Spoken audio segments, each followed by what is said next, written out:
Hello, good evening, and welcome back to another session of Werewolf the Apocalypse, Shadows over Kempten. Now on to our third session of our prelude story, Rite of Passage.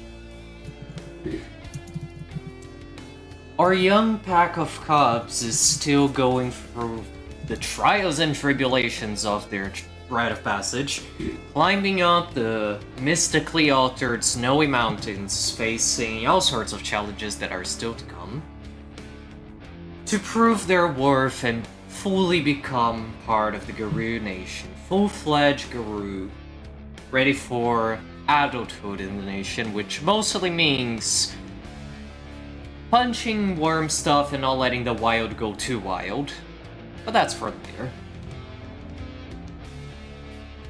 Last session, you truly began the ride itself, following the mountain trail. So far, so good, really. You could almost say it's easy. It's just a path forward up the mountain surrounded by woods. You even hunted down a boar and got yourself some more food. Can't get much harder than that, can it? Maybe it's not all of that it was made to be. But time will tell. We watched as the pack figured out how to navigate their environment and deal with the new challenges to their perspectives and senses and considerations, shape-shifting, dealing with the elements, and preparing ahead. There's too much to come.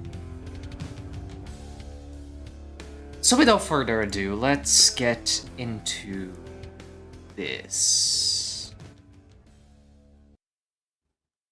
Let's see.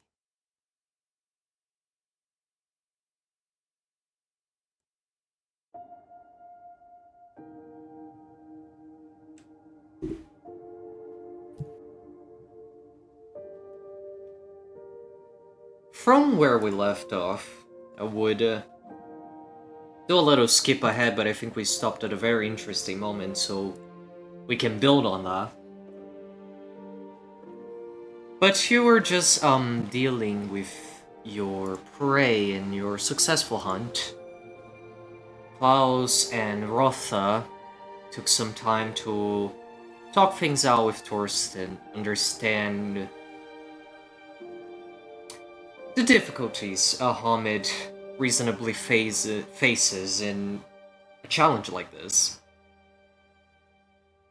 Dealing with all those new perspectives and feeling comfortable in a new skin. Still your own, but so alien altogether. While Jakob and Alexander took a moment to just look around and birdwatch.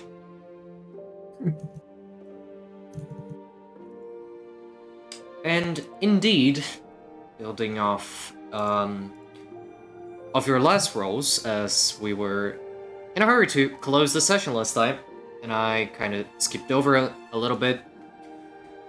While the three of them figure out their woven form and how to navigate the environment through entirely new senses, the two of you observe. Now, those ravens surrounding you around, in the trees, up in the trees, they're not behaving abnormally. They're not supernatural, you don't think, from what you can observe.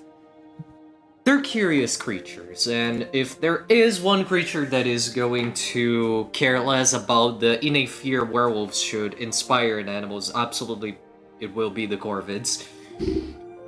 Especially because there was just a fresh kill, which might also have attracted them. After all, there isn't really a lot of wolves in Black Forest. Although there is a pack now. Perhaps more than one. That remains to be asked and addressed, but not to Claw's knowledge. So, it's only natural they would be interested in continuing the usual symbiotic relationship of pointing you to food so that they can get the scraps. Maybe they're just curious to see what exact sort of werewolf you are. They might also be helpful in other ways. I mean, right now they seem just curious, they're being cautious, they're watching from afar. They're not feeling very brave, not approaching. But if they're somewhat calm, it should mean, you think, there isn't much going on around.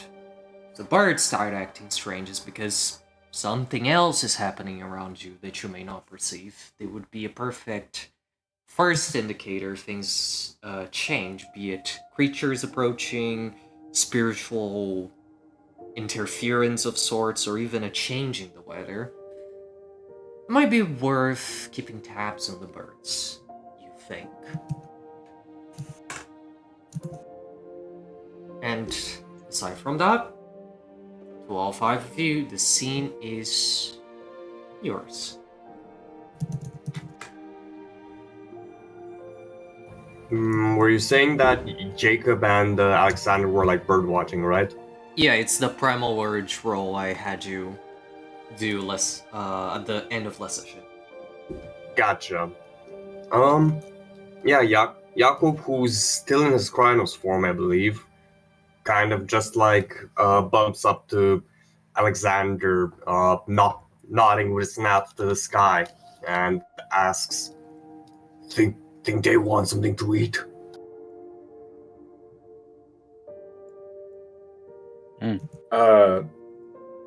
Alexander kind of gives the closest approximation of a shrug that you can in four-legged forms, and I'm confident bears can shrug. If there is a mammal that can shrug, it definitely is bears. yeah, they got the shoulders for it.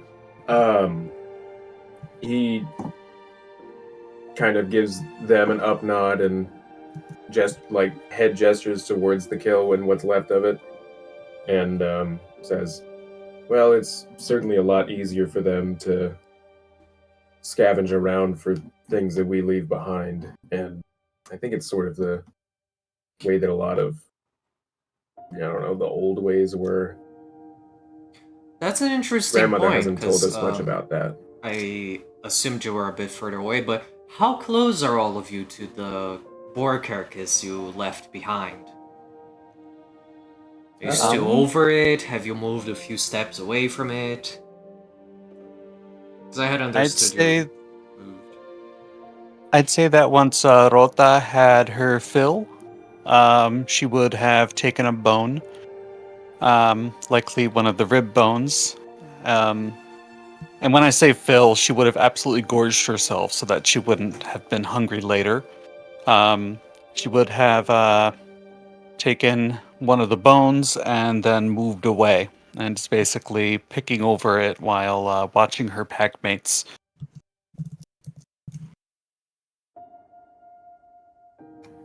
I'll say Jakob was like hanging close since like his original plan was to wait until everyone had their fill and then just see if there was anything left over to just carry around, for later.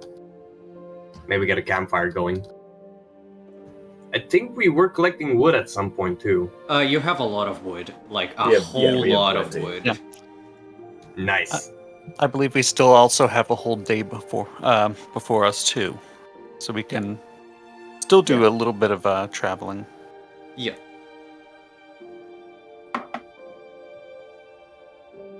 Absolutely. I think Thorsten would probably keep a good distance still between himself and the boar.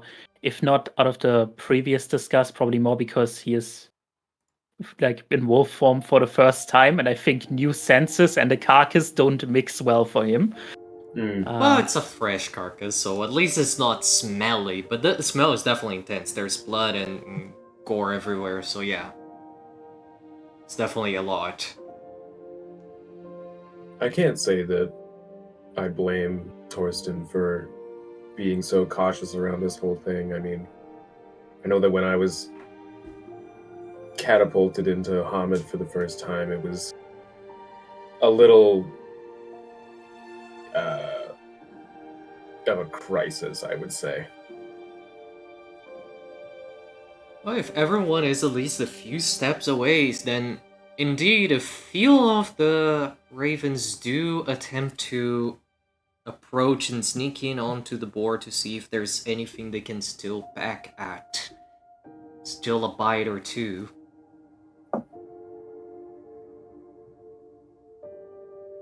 I will probably make sure that the carcass isn't completely picked clean, and that we do leave a little bit behind. Yeah, there's definitely some leftovers they can enjoy.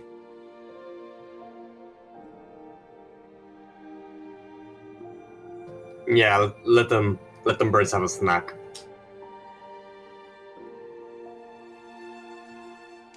So what's next in your plans?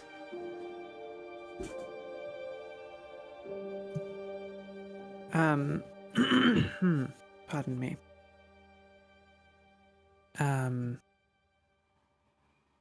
think that after this has happened, after seeing Torsten sort of hang out in Hamid form, in Lupus form a little more, Klaus is going to look around, see if there's anything else that needs to be done, and then just sort of stand up and suggest that we move on.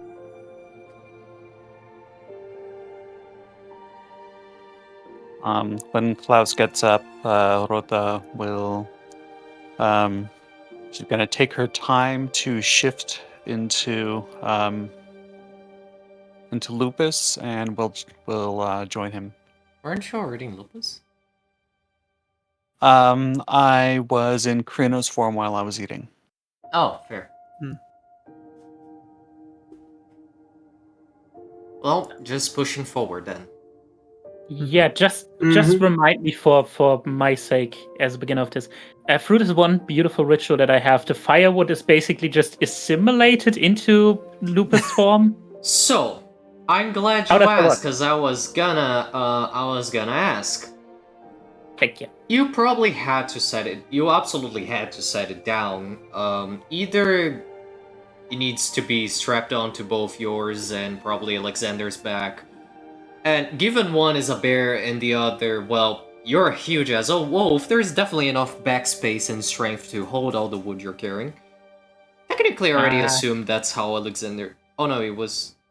Oh yeah, it was Alexander that helped you. I already assume you kind of Yeah. tied the wood to Alexander's back, so I can do the same to your own. You know what? Before we go, I think Torsten will take this beautiful excuse to shift at least back into Kranos. Yes. Sure. I At make least things half easier. person. Not having hands is so weird. I at least want some kind of hands. Yeah, it's tricky. Where's my hands gone? Yeah. Yes, like how would I do anything right now? How would I pick something up? How would I? Torsten sleeping the first time ever in Lupus. Every night I can feel my leg. All four of them. Ah! Oh my god. But yeah, just shift back into Kranos, pick up the firewood I set down, and just. Yep, that's alright. Do-do-do. So, still the careful approach, or just trying to move faster? Uh, Well, first I mean, of all, I would elect. Yeah. yeah. First I would of all, elect who for wants faster. to lead the pack further? Not that you can't work together, but how are you pushing forward? And anyone taking the lead for that? If nobody else will, I will. Yeah, this isn't exactly the sort of environment where Jakob's like very comfortable in, so he's just kind of like cautiously moving about. kind of like Mhm. following anyone else's lead. Any input from the resident Lupus? Yeah. I think Klaus would also come to the front. Very much like this is my environment. Even if it isn't necessarily, like the Right Master warned me that it's not necessarily like a wolf's land or a man's land. Still, definitely treating it like wolf's land. Absolutely fair. Yeah, and so yeah, probably would be trying to come to the front. Also, completely unrelated, but is it just me, or did the sheet actually update to give the specialties to the things? They did. It did. And Yeah. also, I have roll for shape change now, finally. Oh, you Instead of didn't having have to do it that. manually. No, I didn't. I forgot about that. I believe there are many more specialty slots open to me that I don't think should be open to me. No, they should. Yes, These are the that is definitely ones. true. No, I did these fill are out the appropriate one though. No, these Yeah. are the ones. I mean, I think what they did to update the sheet is because so long you have a single pointing those, and I guess I forgot about law. As Oh. always, you have a specialty in those, so which is why I made Oh. you note it down in your bio page because because the sheet didn't allow you to put those specialties before 4 dots. I guess Yeah, it does but it's now. also- So for the ones you It's do also have a giving dot us in. the option to do it for ones that we don't have any dots in. I mean, yes, but I would say this is better than not having any option. Very true. Fair. But yeah, for the ones that you do have, well, just you can pick what you already noted down in your bio tab and pass it to the actual abilities page now that it's there. Huh. Neat. I forgot Yes, ma'am. about.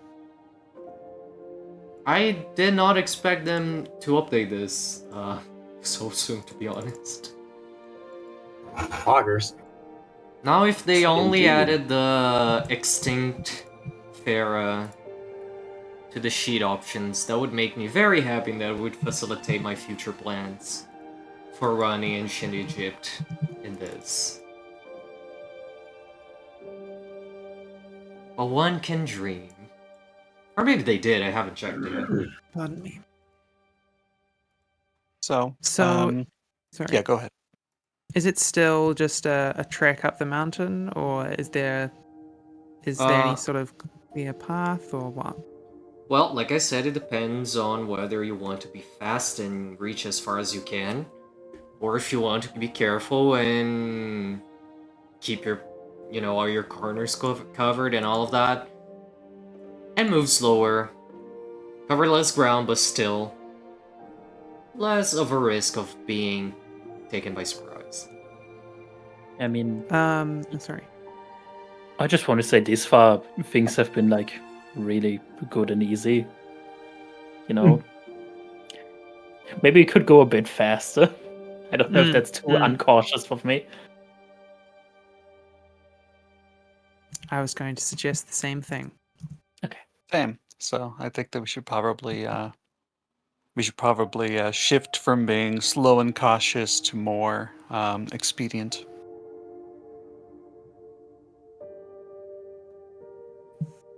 Yeah. Yeah. Alright, so whoever wants to roll, just survival and dexterity, really. Cool. Yeah, I'll go for that. Heck yeah. Survival and dexterity. Which is an incredibly good roll for you. Oh my goodness. Where are my dice? 2 successes. Soundless. Dice are soundless, I hate that. Standard diff, I assume. I don't know. Very sad about that, actually. Anyway. Should I just, sorry if I'm interrupting things, should I ask a rule question now or after you describe what happens after the roll? I'm just about... If I'm allowed to ask a stupid question. Always, every time. There's no stupid questions. in this moment, Klaus rolled something for the group. Is that what is considered a group effort, or is that something else? Oh, true. Basically, if anyone can help if they want, if the pack feels like there isn't enough successes or anything like that. This is mostly me just making things go quicker instead of having every single person roll already.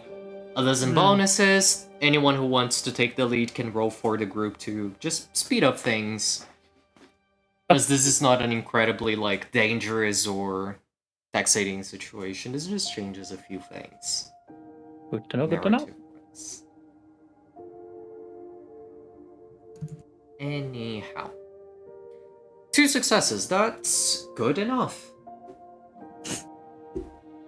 I'm glad.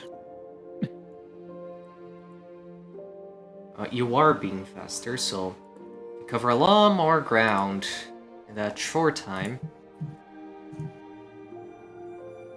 Klaus, you don't know this path specifically, but you've grown in these woods. You've raised your cubs in these woods. You're used to tracking and finding good places to settle for a while. You push forward. This is nothing. You've been through so many Black Forest winters. So you can quickly cover quite a large swath of land in just a few hours.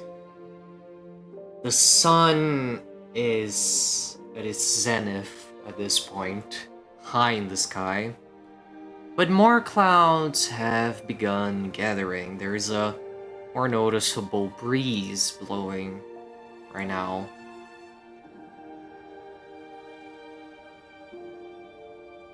Temperature seems to be dropping a little bit already. Might be a cold night. Are we all traveling in our lupus forms right now? Some of you are in Crino, some of you are in Lupus. I think Thorsten, Jakob are in Crinos, and the rest is either Lupine or Ursine. Okay. 4-legged. 4 legs. In their animal form.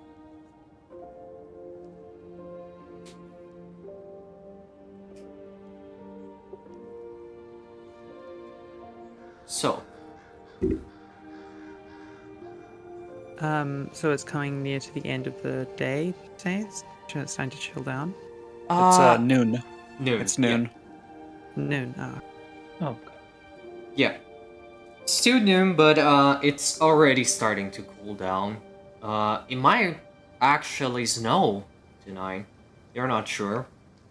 It's a bit early to tell, but there are clouds gathering, like I said.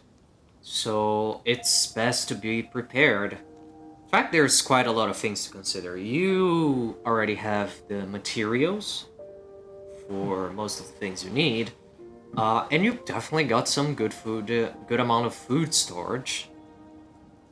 Now, all you have to consider is how to deal with any further challenges, if they are of the mundane nature that you can predict, that is, and where you will settle if there is a need for such. All those things are good to consider. Are there any, I know we're going up a mountain, but are there any outcrops or anything that I can see that might, have like a shelter underneath them or a cave or any trees that could be sort of sheltered underneath? You can look for that. Cool. I would like to as we go along, keeping an eye out for that sort of thing. Yeah. Either I think cave, that Alexander will turn his hibernating instincts towards a very similar thing. fair. You're the only one here that does that. I think Rota is gonna be peeking sideways after a ways, but otherwise is gonna be kind of pushing everybody to keep going. Perfect. Is there a preference for whether you will procure a cave to shelter for the day or some sort of forest clearing, overgrowth, Hmm. deep into the woods or along the mountainside into hopefully some sort of cave? I think that Alexander has his eyes out for like any particularly good tree wells that might be accessible, because while they do offer good shelter, they also offer good escape routes in case something does go awry. Great point. Klaus? Definitely looking for caves. Probably Caves? without even asking other people, just directing towards caves thoughtlessly. Well, if you are helping each other, you probably should decide together. Yeah. Because otherwise, like, you might find both and then you're going to have that discussion either way. So it might be better to discuss that before you spend rolls on something you're not going to use. Is anyone Fine. else also going to be helping to look for shelter? I have no better thing to do. If that actually is helpful that a third person helps here, gladly. Always helpful. Rhoda is going to kind of look at everybody, kind of looking around for shelters, and she's gonna be like, "We have several hours before the sun is down. We should be moving." Mm.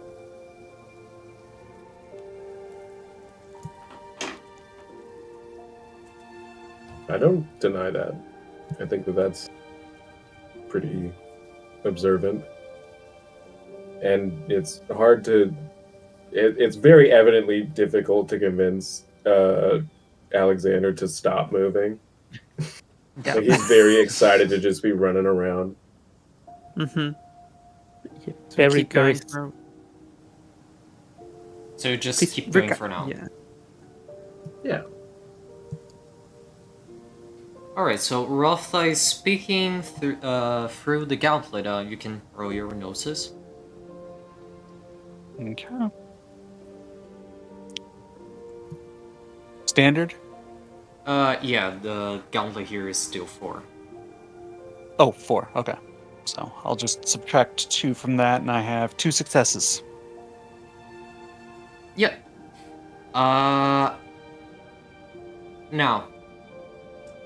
this is interesting and a little bit worrisome. The wind is definitely more pronounced on the other side. The skies are a lot darker, the clouds are gathering together much faster. You can see the trees of the penumbra swinging with more force. You see some bird spirits high up in the sky fleeing elsewhere.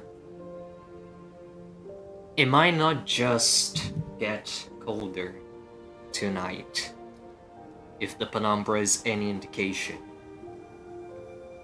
May I make a forestry check to see how much travel time we have before we have to shelter somewhere?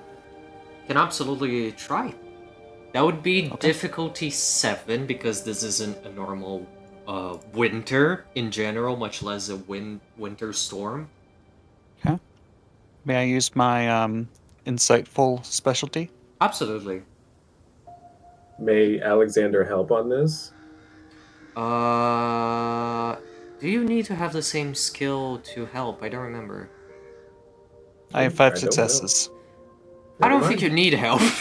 I don't think so. Holy I shit. don't think you need help. Nice. We are redeeming ourselves from the horrible rolls last session. Oh, God. It's funny. I'm just a heads up for people watching the stream and the video. I'm just the music stopped because I'm restarting my Foundry to see if the sound of the dice come back because they are not playing, and I am very upset. It's bothering me a lot. No. Anyway, No it's math like ASMR. It's funny how last session we were all very excited for this and then just roll horribly, and today we're all very pooped and just rolling better. Yeah. The Interesting. game knows that we're not here for it. Yeah, Rotha, This is not looking great. If the penumbra is already like this, you don't expect the material world to stay as is for long. It might be more than just snowing. It might be a light. You hope it's a light blizzard. At best, you probably have until the ending of the afternoon. Around Okay, 5, so we do have 6, if you're lucky. But after Okay. that, it might start getting dangerous. And if this cold is supernatural, and as it is already enough to bite through the resistances of a Homid, even with in winter clothing, you're not excited to find out what a blizzard could do to you. Okay, so we have about 4 hours ahead of us. So we should keep looking for 4 hours, but make sure that we stay within the range of rocky outcroppings or large trees for us to quickly take shelter. Agreed. So you just Agreed. push on forward then, Mm-hmm. for now. Perfect. Let's... Yeah, with a group this big, we can probably get together a shelter within an hour. Hopefully. You push on forward then. You've already covered a good deal of land, although distances and direction here seems to be getting more, or rather less and less linear as it is. And you keep pushing on. The more you push on forward, the more outlandish the landscape becomes. The shapes of the mountains, the height of the trees. It really is as if the penumbra bleeds into this space. As if it colors the land in more fantastical shapes. No doubt due to the effects of whatever mystical rites they prepped for this journey, of course. It is weird and it is out of place, but it's not unexpected, given why you are here in the first place. And as luck would have it, as the snow under your feet begins to lower in depth, it becomes easier to walk forward, but the winds start pushing a little harder. You come to a bit of a sight.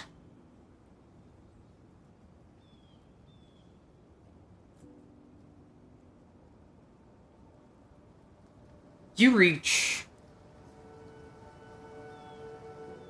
a bit of an obstacle in your path. There is a massive ravine in the mountain path. A big, massive hole in the ground, going down forever. You aren't sure you're even that high up the mountain for there to be such a place here, but it's here. Conveniently, there is a bridge for you to cross, so no need to fret about that. Another problem, though. There is a small group of animals congregating right before this passage. 2 of them on either side of the bridge's entrance, so to speak. And something is just not right. Not normal, by any stretch of the word. Yeah. And they seem to be arguing. From afar, it seems like they're all barking and yapping at each other. You see small animals, you see some birds in the nearby trees. You see Have they a noticed big... us yet? Nope, they seem to be very entertaining in their discussion. One of the animals, the one on the left, the one on the left seems to be barking his Comrade? Rival? You have no clue? Friend? Frenemy? It's, not too big. It's a regular wolf. Doting a beautiful winter coat. Working at a big boar. Just stomping its foot, huffing. This is weird.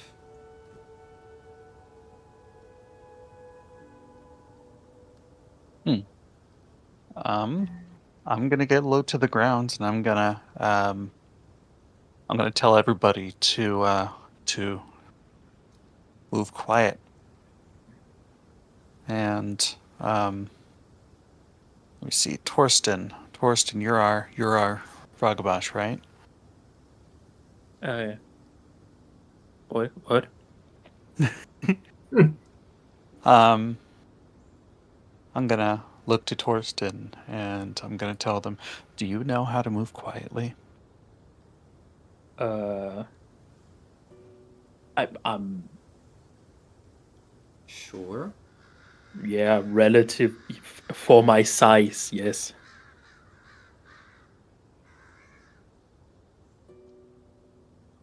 Yeah, you're still in Krenos form, right? Yeah. Okay.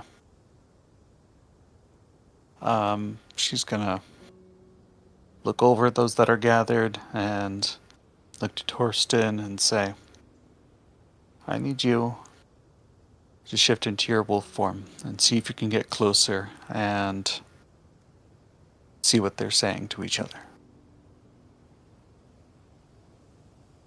Oh, okay. Yeah, yes. This after recent developments, Rofa has unquestioning authority here. Absolutely, we will do whatever the fuck it says. If you say so. Shift. Rofa has been very nice. Rofa has been like giving the tone the whole fucking day. It's like, okay, yeah, if that's what I'm supposed to do. Yeah, Torsten will try and shift into lupus form. Oh, that's without issue, actually. Yay. And then try to stealth over there. So y'all are trying to stealth. You're going to move from the main road and...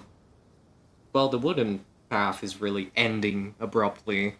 But you're still going to try and approach them without being seen.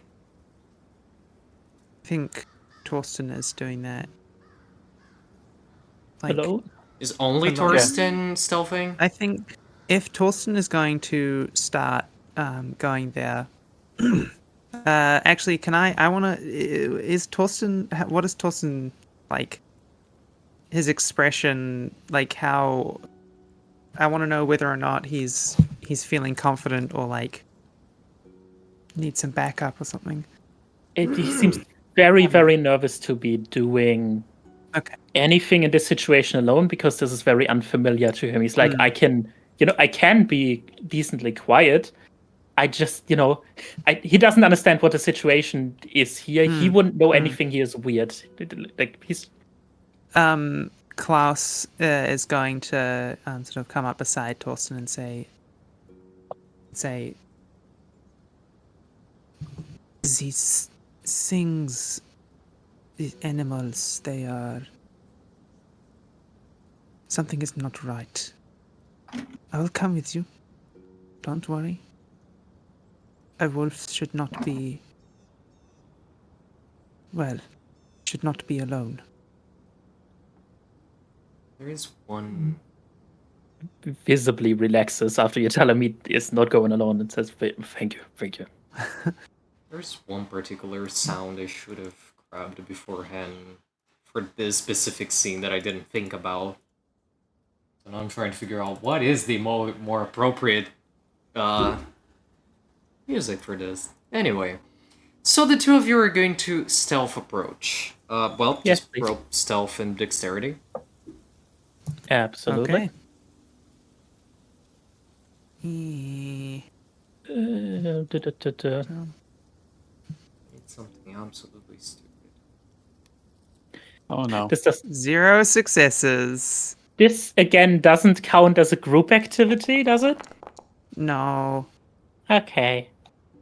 I mean, you're doing this together, so you are technically helping each other, yes. I'm helping Torsten. I mean, I That's hope how it's Tharson can going. help you. That is good, because if this counts as a group activity and something we do together, I get a bonus dice and I get -1 Hell difficulty. yeah. Oh yeah, don't forget your merits and flaws. This Yeah, absolutely counts for pack mentality. Thank you. Does it also count for supporter for the extra dice? It should have, but that was for Klaus, wasn't it? Just do that automatically. I mean, Okay, I could Does- have given Klaus a bonus dice. Okay, now I get yeah, what I can do. think Right. supporter gives bonus dice to other people. Absolutely. That's kind of why I asked for the survivor thing. That would ask for all of us. Oh yeah. Well, I'll keep that in mind. you can add a bonus of +1, and I guess Klaus can roll another d10. That's basically. Nice. Boop. Sorry, I'm confused. Do I need to roll anything else? Just roll 1d10. another d10. And oh yeah, and Viri, you also roll -1 difficulty, so difficulty of 5 because of pack mentality. Perfect. Thank you very much. And it's stealth and dexterity, right? Yeah. Perfect. Thank you.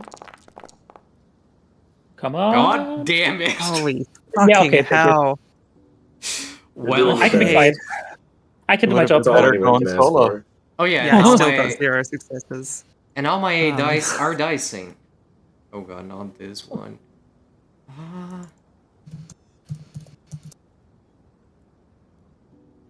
Don't let me do anything alone, please, my friends. Don't let you. I'm with you. I'm just not doing very well. And by having supporter, really, it's to everyone's benefit to work together. Yeah. Mhm. Teamwork makes the dream work. Didn't another one of you also have supporter, or did I Yes. imagine that? Yes, I do. We should work together all the time. +2 Mhm. and everything. So long you're always together, you can never fail. Until you do, which is going to be very sad. You approach this scene in the best terms you yourselves could possibly ever put. You don't know what's happening. It's weird. And at first, as you carefully approach through the snow, really weaseling your way around it, as Torsten leads through. At first, all you hear are those animal sounds, them barking to each other back and forth, huffing, stomping their foot. At some point that changes, though. You both have to actually do a double take for a moment, as those barking sounds slowly translate to speech.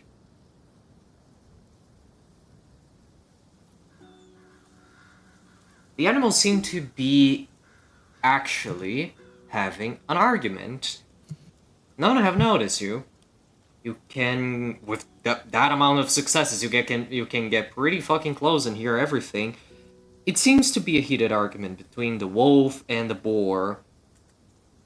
There seems to be some sort of dispute, some sort of conflict.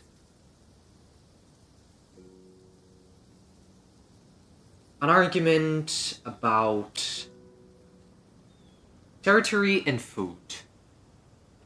Seems one is accusing the other of getting cheated out of their food and trespassing. And which of them have claims to the local grove with all of the tasty fruit bushes? All the animals around them just seem to be looking at each other like, oh no, this is going to go for a while.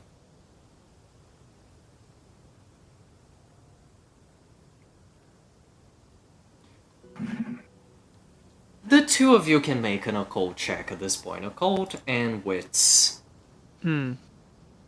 Okay. Gosh. Difficulty? 6. 6. At this point, the absurdity of the situation Oh. makes it pretty clear. And in Lupus, the difficulty is lowered by 2 Oh for yeah. wits rolls. That's for... Shouldn't that be only for scent-based rolls, though? Probably Can we well, smell? only for some- it doesn't matter. The sheet is going to do it automatically, so we'll just stick to that. Yeah. I mean, you can change it. I can change it back to 6. Absolutely. Oh yeah. Just technically should be only for the Okay. smelling. Well, Don't 2 have for successes. hearing. Am I judging a situation here in any way? Something where one would say No, shrewdness not helps? exactly. Okay. It's more so trying to understand a very specific thing. Hey. We're doing good. Huh. Oh, wait. Yeah. Well, that's still a Hooray. success. Yeah, I'm sorry, I didn't change my back apparently. I apologize. That's still a success, though. 2 successes because you have the... No, that is individual one because it's you alone under sex. So 1 success. It wouldn't count for pack mentality. Still, yeah, those are spirits. It's pretty damn obvious these are not animals, actually. Ah.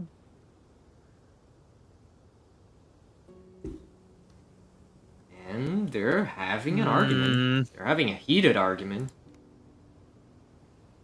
Hmm.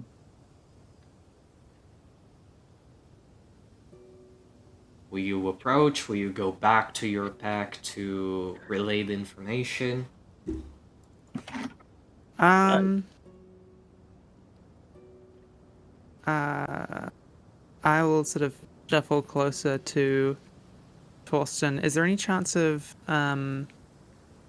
like speaking very, very quietly? Yeah, So you can then- you can communicate. Thurston had 7 successes. You're fine. Okay, cool.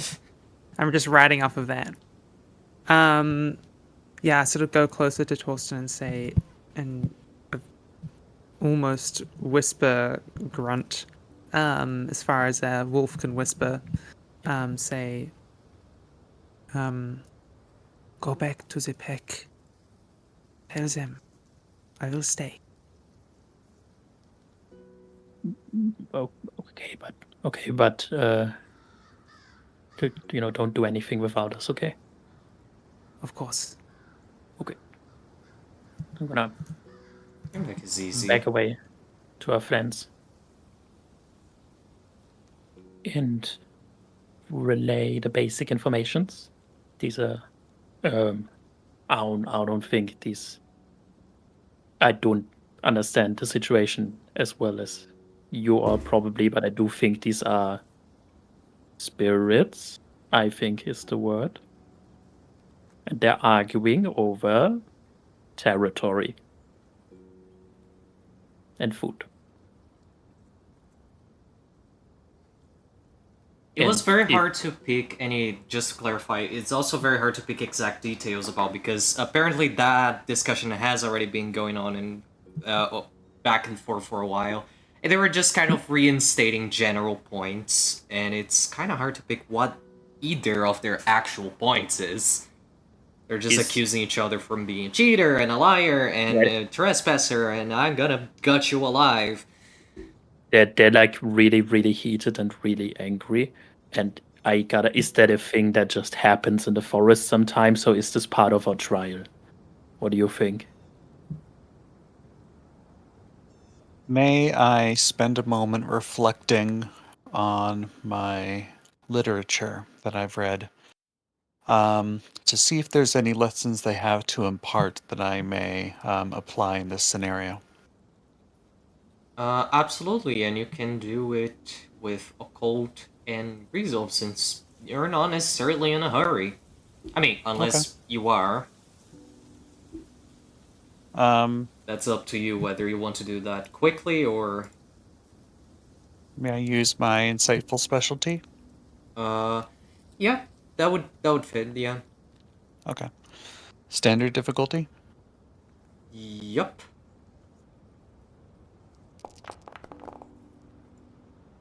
3 successes. Nice. This absolutely is a trial. You are still in the material world. You're on this side of the gauntlet, and those animals are speaking. And none of you even know the language of the spirits, so they are definitely there as part of your trial to challenge you. How exactly? Well, could be a task for the Philodox, it could be a task for the Ragabosh, it could be a group effort, maybe you just need to punch them all down, throw them off the cliff and cross. But it's pretty clear if you want to cross that bridge, you're gonna have to deal with that, and it will absolutely have consequences. After all, these are spirits themselves. They themselves will end up judging regardless how you proceed. This boar will probably... Well, actually, the boar might not mind that we have boar meat because we did pay our respects. Hopefully.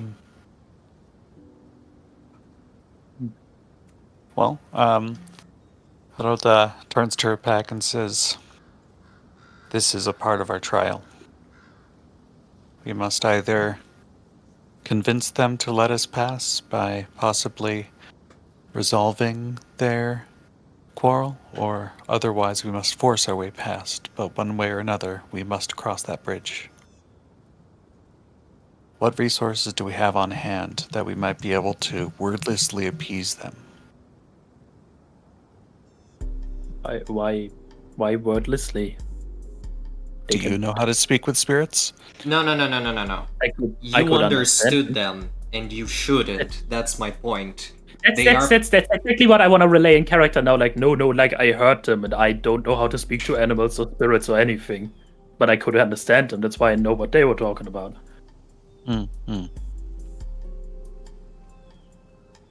So do you want to be heard? Probably, if they do that on purpose for the trial, I think we should just talk to them. I agree. Also, Klaus is all alone. I look to Jakob, who's been quiet, and I say, "Jakob, what are your thoughts on this?"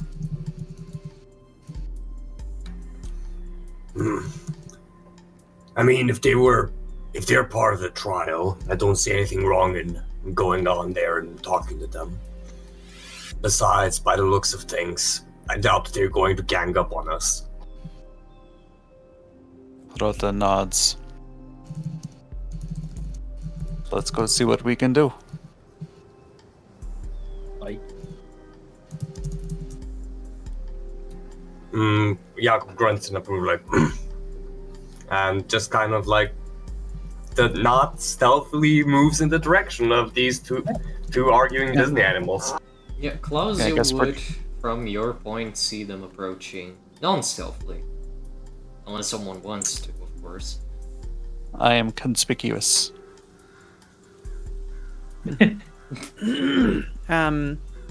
As soon as I see them coming down the mountain,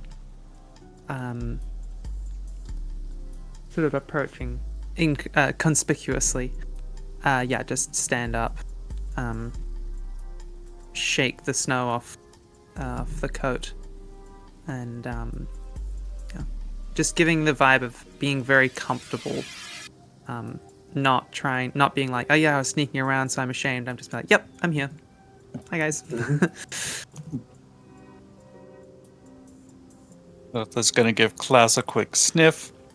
I'm just going to look at everybody else, and then is going to start just walking confidently towards the spirits on the bridge over the ravine. Yeah. Same. Followed very confidently. Mm-hmm. Alright, you approach. And unless someone says something or calls attention, even as you approach, very conspicuously, at least some of the other surrounding animals kind of give you a side glance with that expression like, well, They don't seem very excited about this whole situation. And the two arguing, they're not even looking at you, they're still barking at each other. What are they saying? Like I said, going over and over the same things, just cursing at each other, accusing each other of things. It's nothing entirely coherent besides what I've already told you. Because they're still in just that state of heated argument where both sides came to a point where they're just so riled up, they're just screaming the same things they've already said. So unless you actually interject and ask, you probably won't make much sense of what exactly is the problem. You also might think about what exactly this is challenging as well.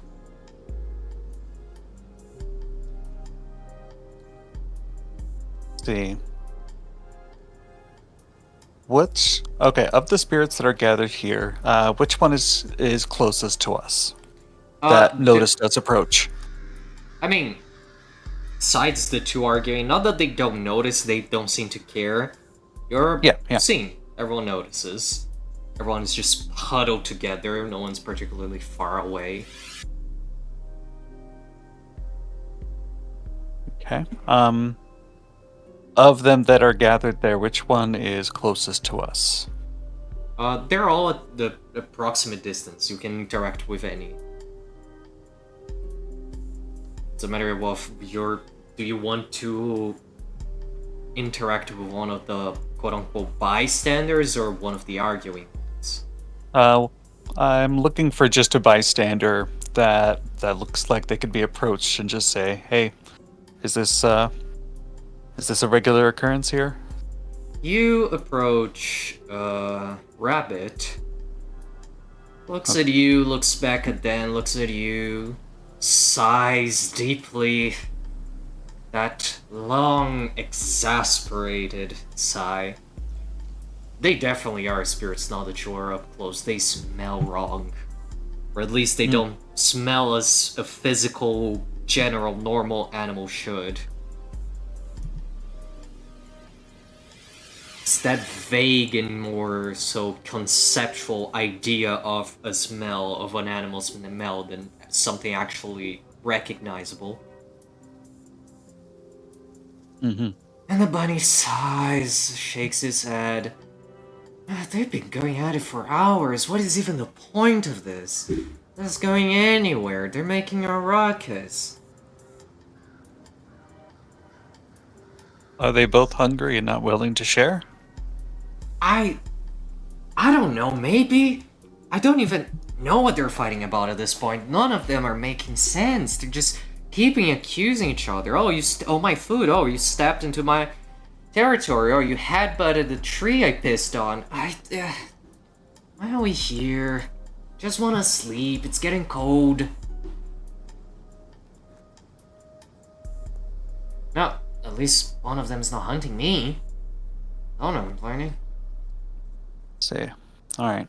I'm gonna turn to my pack mates and I'm gonna be like, which of you is the most comfortable speaking with spirits? Is that any different than speaking to people? Well,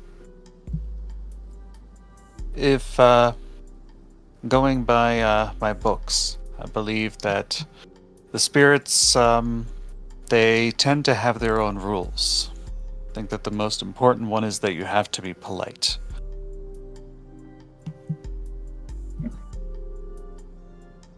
I can give it a crack.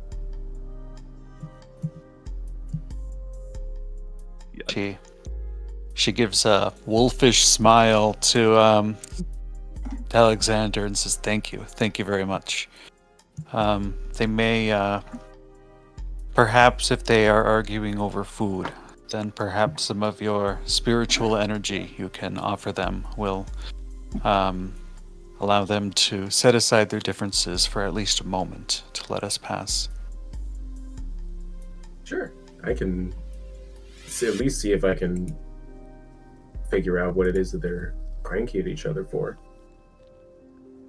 And Alexander kind of like jollily lumbers up to them and tries to just like put his face in the eye line to like insert himself into the conversation. I love him. You just shove yourself between the two of them. Kind of. Like, hey, why are we fighting? What's They the problem? both glare at you. Wolf growls deeply. The boar just puffs, kicks some dirt. Like, they did not like that intrusion. And the wolf speaks up. What is it now, you... It looks you up and down. Whatever you are. Bear thing. It's none of your business. Just...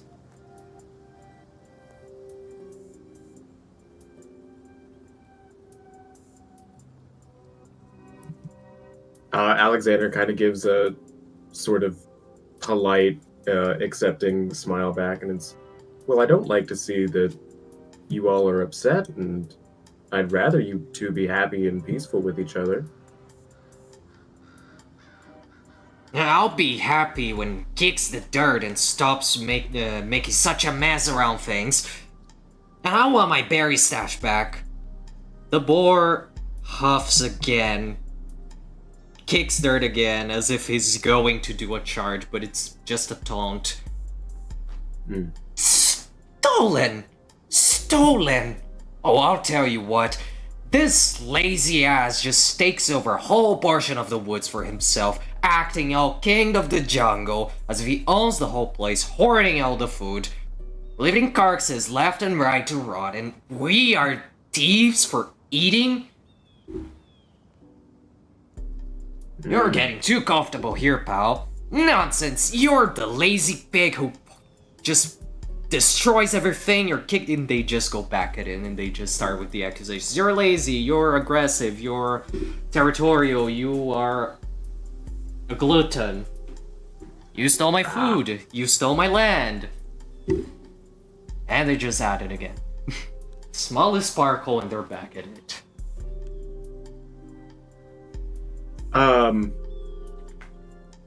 I'm gonna attempt to lean on some guidance that I haven't leaned on before, and see if anything from my ancestral recall is giving me insight into this.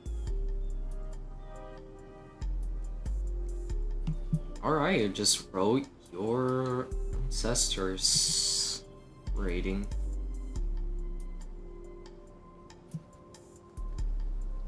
Not telling me. I'm in the wrong sheet. The sheet updated and deleted what the roll is, so give me a second. Well, Oh no. Yeah, all of my backgrounds are just empty. They so might give me just 2 be seconds. collapsed. Nope. I checked in the edit tab, they're just empty. did they have No, a I mean roll? like the little arrow in the bar. If the little arrows in the bar No, are pointing the right, backgrounds are there. The backgrounds are there. Did they have rolls so- before though? I don't think they So did. yeah, they're just collapsed. So if you click on the arrows in the bar that says background instead of the plus, it should just No, that. I think what Van's saying is something else, but I don't think they ever had rolls.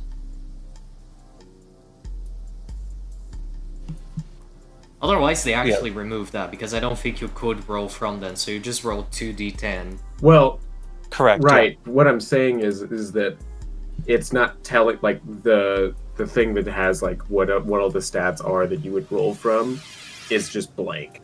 Oh, the description. Yes, the description. The full description is blank. Yeah, you just roll your got rating in Ancestors, which is 2 die. I think the difficulty is either 7 or 8. I'm about to check. Difficulty 8. Yeah. Because I know it's a set difficulty. Roll. Okay. And then it's what are the traits that I'm trying to use? Just the The 2 abilities? die, just the background. Oh, I see. So you have to manually roll 2d10. Okay, gotcha. Hey, very convenient by the little dice thingy. Yeah. Okay, and I'm looking for 8s. You're looking for AIDS. I'm glad I wasn't the only nothing. one who had that thought, but I wasn't going to say it out loud. Well, I didn't get 8s, so No. No. and that's a bad thing, unfortunately. You're clueless. You're looking back at your pack. You have the Ragabash who's dealing with spirits for the first time. An Aru who's probably dealing with spirits for the first time. Rotha has a bit more knowledge on things. Klaus knows these woods and animals, and is also Philodox. Can I try and roll like lore to figure out some of the like the proper customs, maybe to like get their attention respectfully, To mediate. to mediate rather than just. I mean, I love Alexander, but rather than just putting my nose right in between them. Absolutely. What exactly are you just trying to think up how to come up with something that you just lay down and say, okay, let's calm this down, you're going to do this, and you're going to do that? Are you trying to approach them and talk things out? I think right now I want to approach them in a way that they will stop arguing with each other, at least for a bit, and be like, oh, this person is showing me respect. I should, I want to show them that I am like showing them respect, so maybe they will chill out for a bit. De-escalate. Okay, it can be Yeah, law and composure. de-escalating. That's the best. Yeah. I'd say de-escalating. customs definitely counts. You can add your Cool. specialty.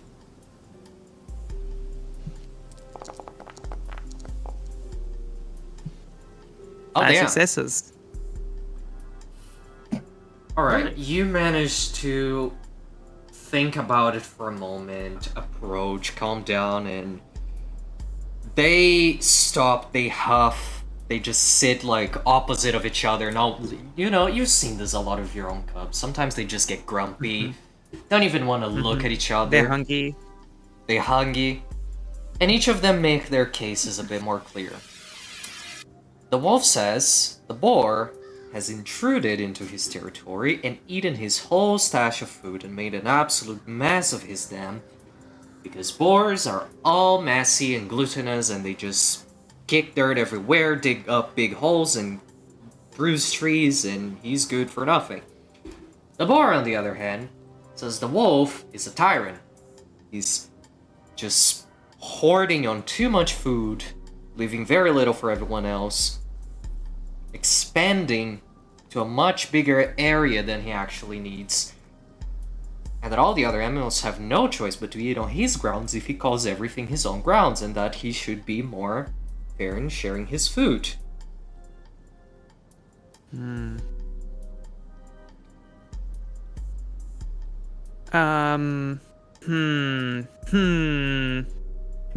I think I'm going to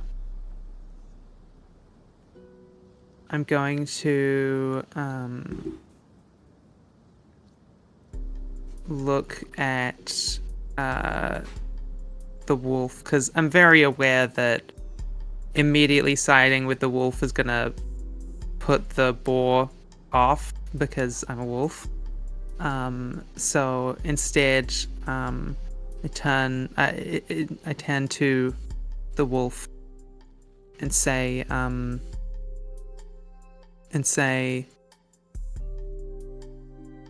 you of all things should know that there needs to be space for everyone to live, to eat, to continue the cycle. if you do not give space to the others, how do you expect the forest to survive? The boar digs up grubs and all the things from the birds. And if you do not let them, then the forest will not survive. And I turn to the boar and say, and you? I know it is easy to lash out, especially at the wolf. But if you keep going into places that you're not meant to, the wolf's den, how can you expect him to survive? To continue hunting down the weaklings, to keep the forest people strong, their families, their blood. Pick off the diseased. And I'm gonna. That's my case. I'm gonna make. Really trying to deal with them fairly. They take a look at each other. They look back at you. They look around the scene they're making. The boar speaks up, and well, how do you suppose we deal with that? I mean.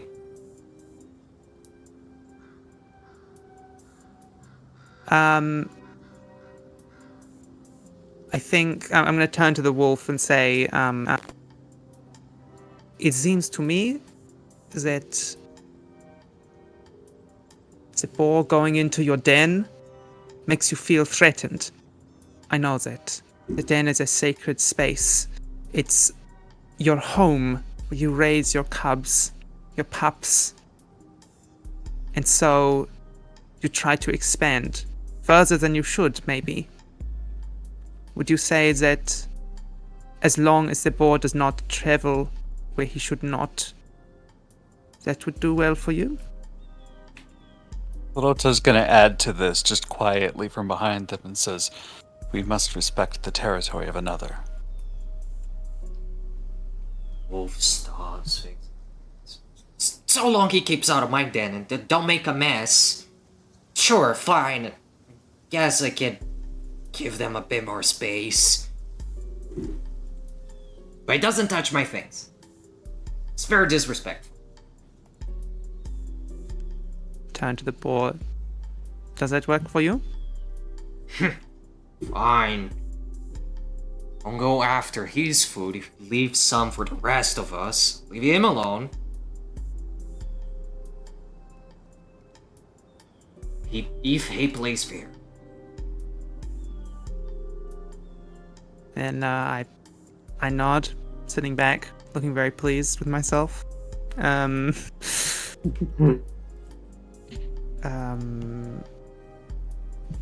And I was like, now, would you please let us through? Sure. I think we're done here. Come on, everybody. The animals just stand up, walk off into the woods, and disappear as if they were never even there in the first place. The wind slows down, the bridge stops shaking so much. You're free to pass. And Klaus, you feel something tingling inside you. When you look up the skies, you see a half moon behind the clouds. For just a moment, a cloud passes in front of it and it's not there anymore.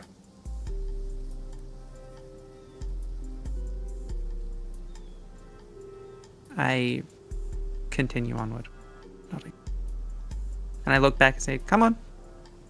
We need to find shelter.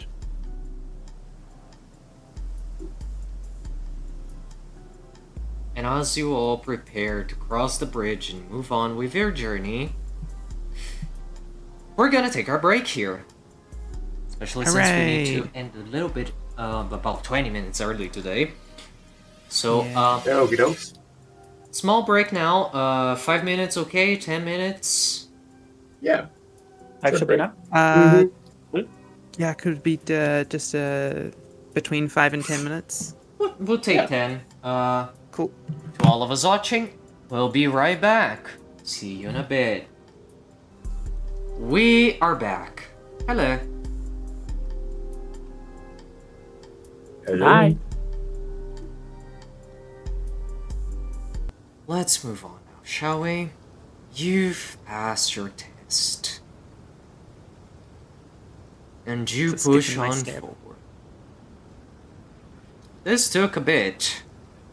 You still have, give or take, 3 hours and a half ahead of you. Maybe less.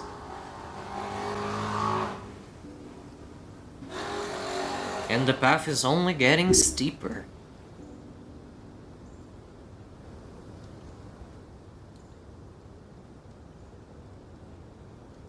So what's your next step?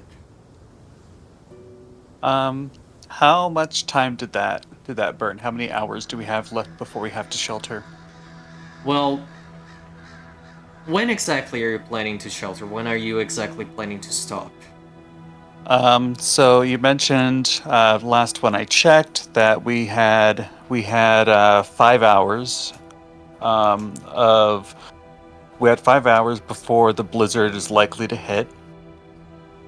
I'd say And, you have um, like 3.5 for if you're Okay. lucky. If you want to Okay. stop at well, it's 1.5 p.m. So Yeah, I'm wanting to travel as long as we have about an hour to make preparations of taking shelter. So, I think we have about 2.5 hours that we can still use. Mm-hmm. are you just going to? So you're just going to cover ground, not look for anything in particular? I'm going to make a scan of our surroundings, and I'm going to peek in the Umbra again. But otherwise, yeah, I think that we should continue traveling as we were before. Nothing has changed much. So you're not picking up any extra materials or resources. Just pushing forward as far as you can. Looking for caves, I suppose. I mean, you can Or, keep. as the case may be, whatever Alexander said, I can't remember. I mean, Tree wells. by what I understand, That one. Rafa's plan is that you will keep pushing forward all of those hours, and then stop to look for a place where you can then set up the camp. Yeah, we're going to use the final hour before the storm gets here, looking for and taking shelter. Okay, cool. I think Jakob was gonna actually try to keep an eye out for any like little rivers and stuff because we do need drinking water. That's a good one. Anyone else wants to look for anything in particular?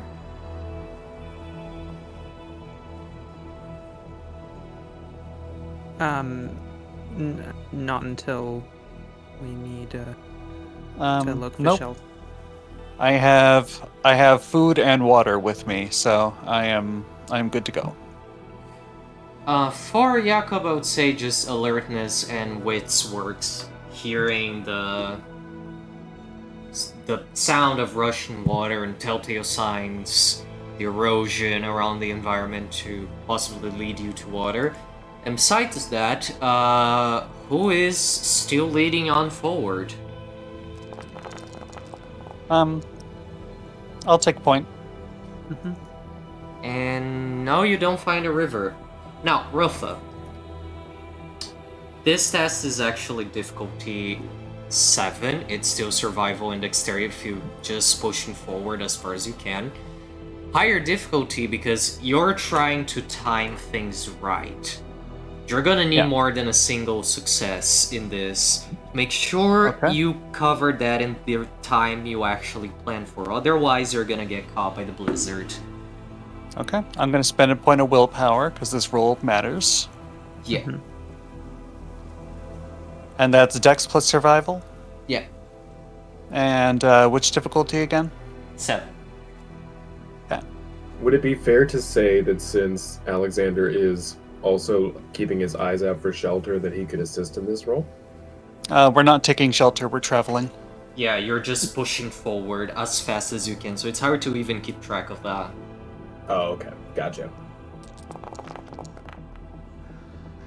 4 successes. Oh, that is absolutely more than enough. No, That is perfect. Let's go. You're ever closer to your objective. They pass by, and you... Oh, that was not what I wanted to do.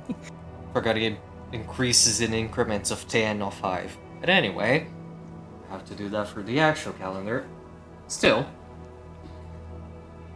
And the clock's not visible to this room, so it's fine. It doesn't matter. Still,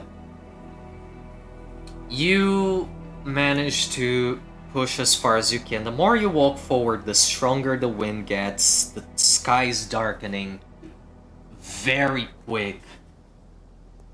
There's already snow falling. And it's only getting worse. It's probably going to be a full blizzard. You're gonna need a sturdy shelter if you want to deal with tonight safely.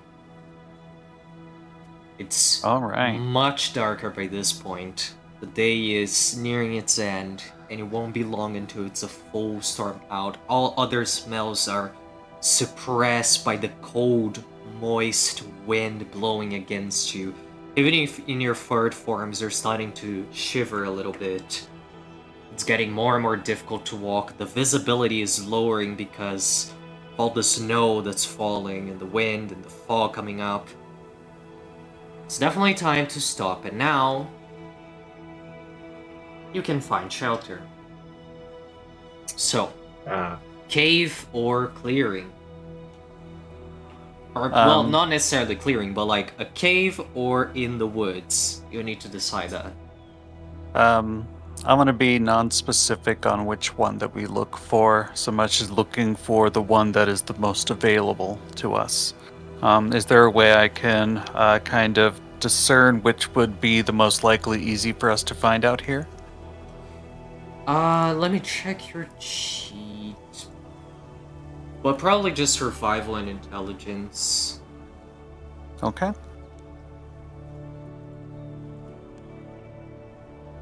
And of course, anyone can make their own argument for it or think about options. Jakob One is gonna success. say.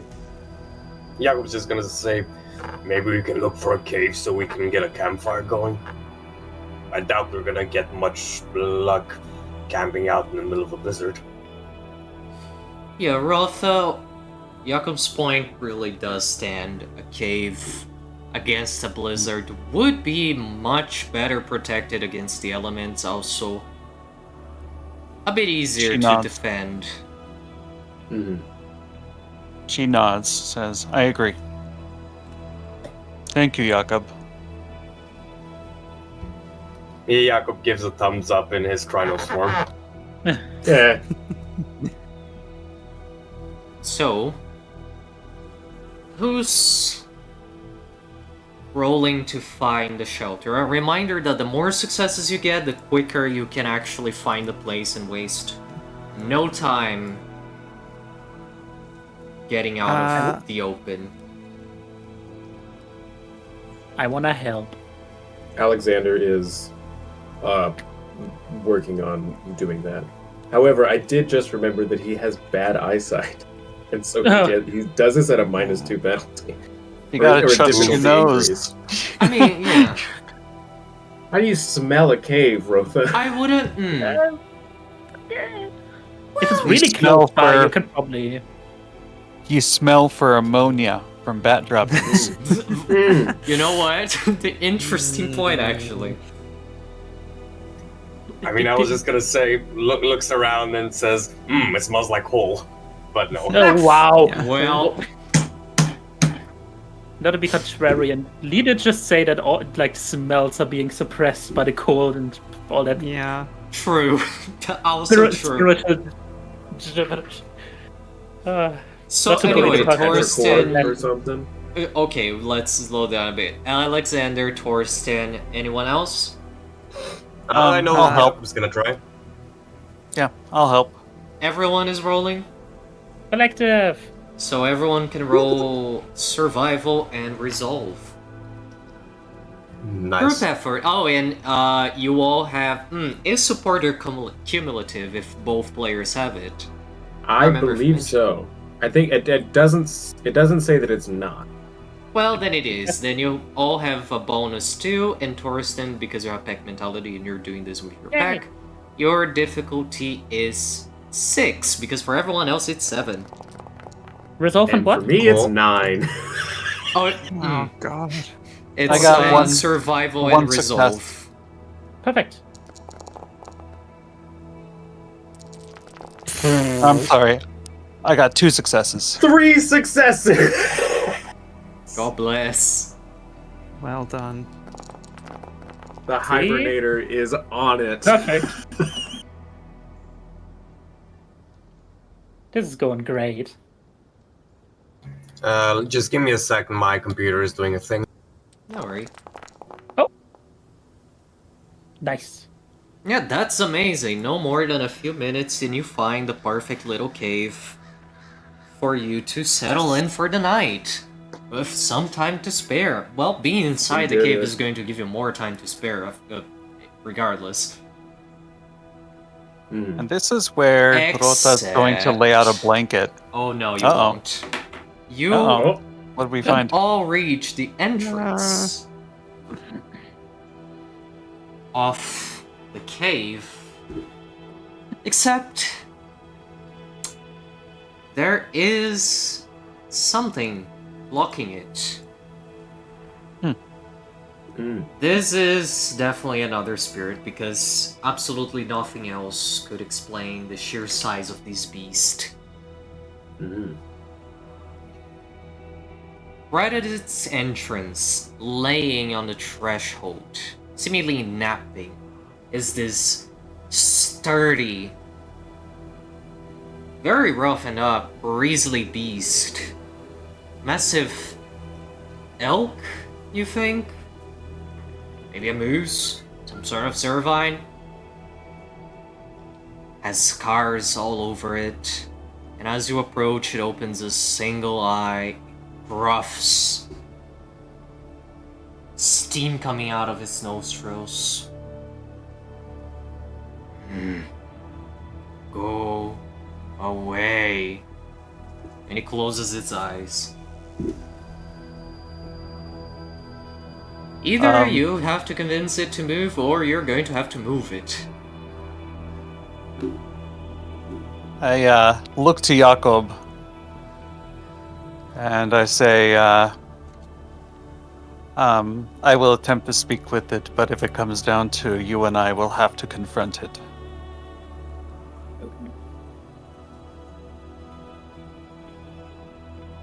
Jakob just kind of like nods and says, I mean, I got your back, but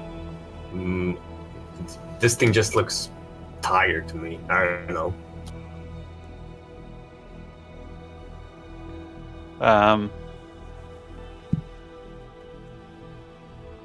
Rota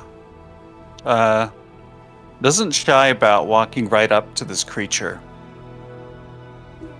and says, did it close its eyes after looking at us? Yeah, Okay. but it opens one again once you approach. Clearly grumpy. I said, go away. And I said, we are Guru.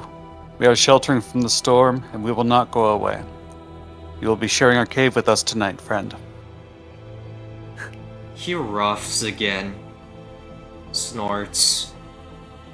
What makes you think that? It is my den. I don't want strangers messing the place around. Go find your own shelter. And they say, there is a storm coming, and there is no time. We must shelter together. I will give you some of my energy to feed you if you will provide space for us tonight. You can try. Let me think.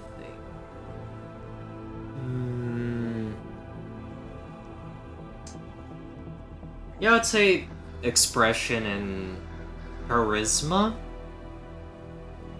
Difficulty 7 though. This thing is not budging. Will this be charisma or composure?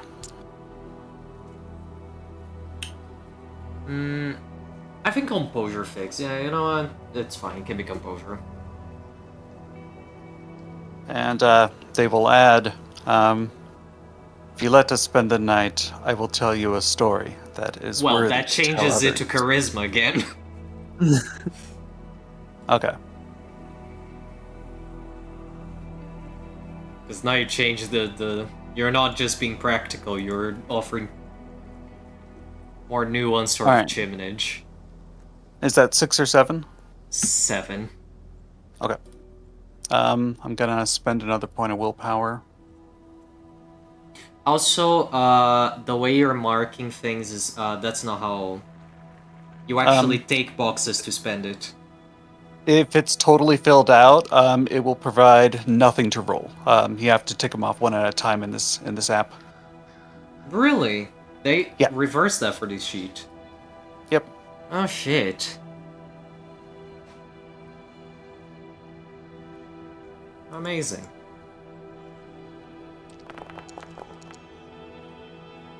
Three successes. It looks up, considers your offer, looks at the rest of your pack.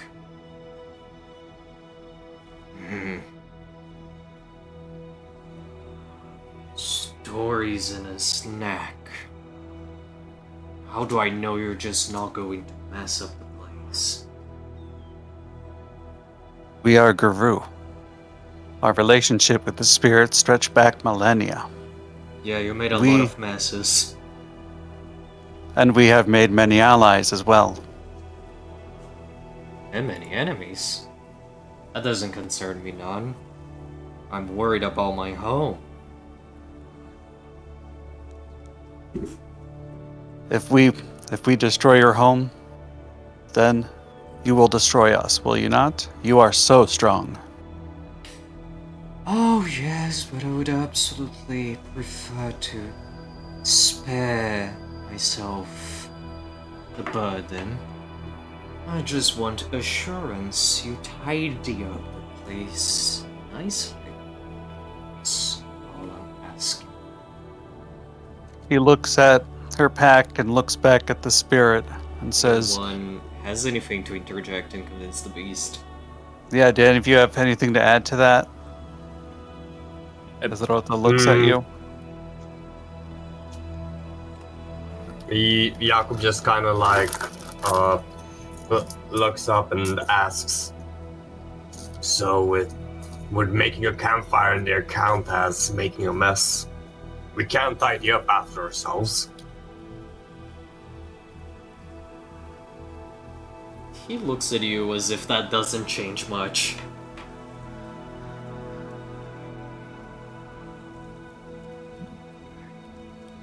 I believe the fire will be all right.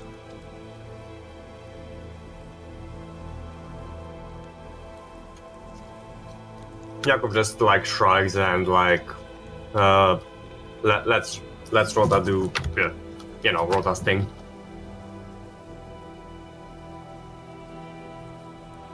Okay. Thorsten, you So, know how to make the place look nice. Yeah, but yeah, I mean, yeah, I wasn't sure if that's a thing I should interject here. But to be fair, I mean, we are all people from very different walks of life, but I think we all know, for one, how to behave ourselves, and to the other, have no intention of leaving anything behind. I believe that any night is more comfortably spent with more people. And I hope to make you're then as comfortable as I can, even in a storm. If that is something you would be interested in. Can make it more comfortable. I do not know a lot about the forest, but I have lived on asphalt streets and made those comfortable. I think a cave should be manageable. He looks back at you, Rotha. Puffs again, slowly rises. This towering beast. Very well. Your terms are agreeable. If you fail to meet those, if your stories bore me, and if you make of my place a mess, you will be trampled. But for now, I cautiously extend to you hospitality, and it retreats to the depths of the cave. All right. Lotta will look to her package. She'll smile and nod, and then we'll turn to follow. Now, even within the cave, you're not completely immune from the cold. It's not as bad as if you were caught out in the blizzard, but it's still very cold. Fireplace and maybe a more proper camping setup might be needed here. As I said, this is supernatural cold. And You this will is not where like it. Rota reaches into her side bag. She pulls out a folded up blanket and a thermos and a small package wrapped in a tea towel. And she'll go about setting out a comfy place for everybody to sit. And she'll say to Torsten, "Can you please build us a fire?" Oh, absolutely. You can build more than just a fire. Yeah, I wonder. Torsten is having fun with the situation. There's one thing now. that I like. Not just the fire. There's one thing I'm wondering about this. Let me reread. But you Sure, can all huh? go about your. How about yours? Alright. Probably at the mention of fire, like, especially being set up in this cave, Klaus is visibly uncomfortable, like, removes itself from the rest of the pack, goes as far away from wherever the fire is being set up as possible. Oh, good. No. If Torsten would notice that, I'll probably stop for a moment and go over to you, if that is okay. Yep. Klaus, is everything all right?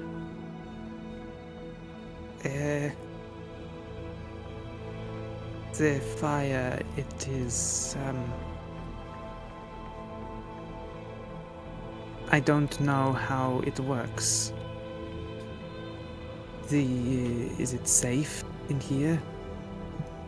Will it hurt us? Will it burn? It will burn, but there's a lot of things you can do to prevent it from spreading. Just don't get too close. It also shouldn't be a problem. There's more than enough ventilation in this cave, apparently. That's why it's so cold in here. Not Klaus, sorry. Torsten. I Roll, let me think. Well, you know it actually. You wouldn't need to roll. You know that if you do things well enough, you wouldn't need a fireplace. That is also fair. That is what I would have, like, if the fire makes you like very, very uncomfortable. I could probably keep us warm without one. Would take a bit of... I like it. I've only known fire to... well... burn down the trees. There are no trees here. To be used to flush out my family from or other wolves from where we live. This fire is... I don't like.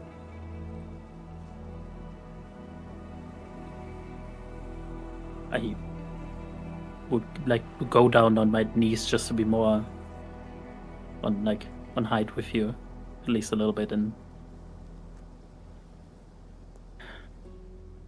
even if there are no trees here, fire is... I'm sorry, first of all. It is a dangerous thing in any regard, and not a thing you should meddle with if you don't know what you are doing. It is true. I would not want to trouble you and make you feel not welcome or comfortable here. Klaus nods. Thank you. Yeah, then I will do the complicated thing. Yeah. Which is probably... I will use this firewood we have. Yeah, that's what's there for. You can use a lot of it, actually. So, let's, before anything, recap how this works. You roll... also- Yep. I was gonna say, Rota could use create elements to ignite the fire. No. once You it's, don't No. understand where this is going. We don't need a fire. Thorsten, just for the visual, picks up the fire he placed down to make a firewood and just walks farther away, basically like a bit away from where you started He's setting up. Minecrafting the shit out of this cave. I started building like Okay. a circle out of wood, like a little wall, basically around us. Yeah. Hell yeah. He's enclosing the place he's making a little wooden shack. Just Okay. stacking stuff on top of each other. To all of you, it seems weird. You're like, what is this man doing? How is this more useful than a fire? But you're soon to see. Okay, so you need to roll, but before you do that, you need to roll intelligence and survival. It is a difficulty of 6. However, and you only need a success for it to work. If you spend a point of gnosis before making the roll, it's especially comfortable, and you should keep you very safe from everything. I will spend a point of gnosis and I will spend a point of willpower. Great, and now you can roll in your right. Absolutely.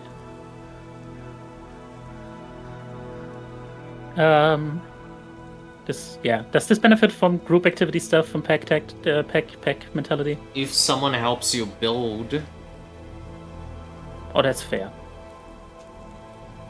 so are you asking anyone to help you construct this? I like the idea that this is the first thing that Thorsten is like instantly comfortable with enough to basically direct people, being like, okay, Jakob, can you carry that over there? Can you set this up? And it's basically a clothesline for some reason. He has just two like extendable metal sticks with clothesline between it for no good reason. Whatever the fuck is that there for? Just a lot of like scrap. Oh yeah. Would like direct people like Jakob and Alexander. Probably I wouldn't ask Klaus because I don't know how. Nothing against Klaus. I know I Alexander don't have thumbs. Yeah, Jakob, we have thumbs. I don't have thumbs. I don't like having thumbs. That is understandable. Well, you can I don't like having help carry the materials in your mouth. Also, Ralph, you do recover a point of willpower for dealing with the elk blocking your Thank you. But yeah, I would ask Jakob specifically as the other person with farms if he could help me set stuff up. Yeah, you can easily. Yeah, sure. I'm a help, and Jakob just follows Thorsten's lead. So while that's happening, Rota is going to go about opening her thermos and preparing tea for everybody. Oh yeah, Ooh. Hell yeah. Hot tea. hot Nice. tea. It's like unscrews the thermos and just steam just immediately starts coming out of it. Nice. It's That's 3 successes. 3 successes. It takes a while. I think the ride actually mentions it takes about like not even a very long. Takes.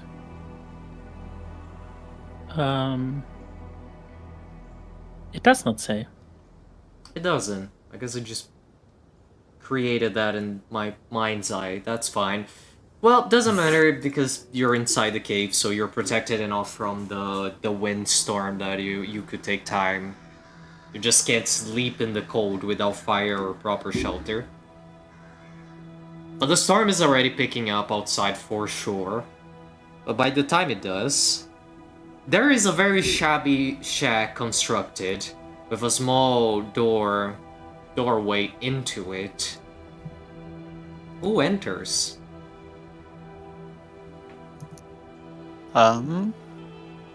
You almost think for a moment it's too small.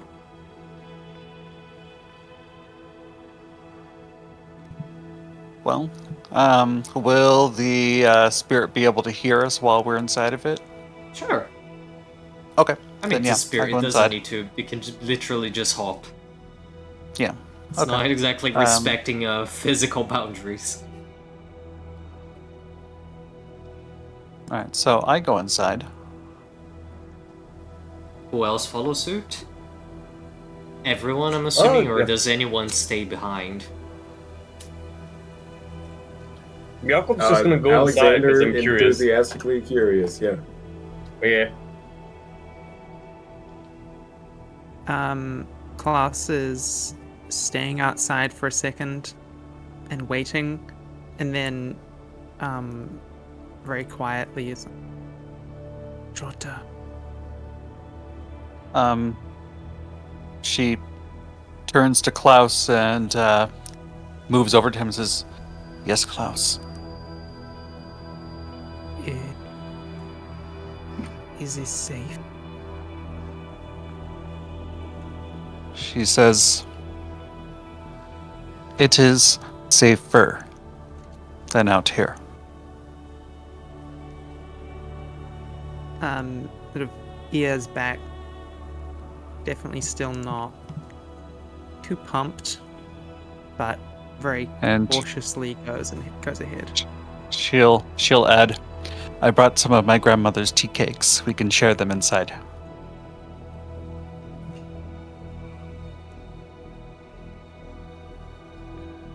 Continues into the thing. As you all move inside, Person, you can absolutely feel proud of your work. From the outside, as I said, it looks shabby. There are definitely holes in the walls. There are definitely gaps. It seems smaller than it could possibly fit all 5 of you, and yet all of you pass through the door and fit inside, and actually, it's so much bigger inside. Impressively so.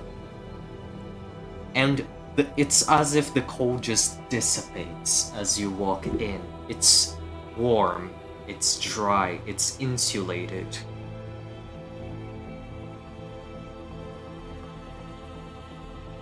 Smells of very fresh spruce wood.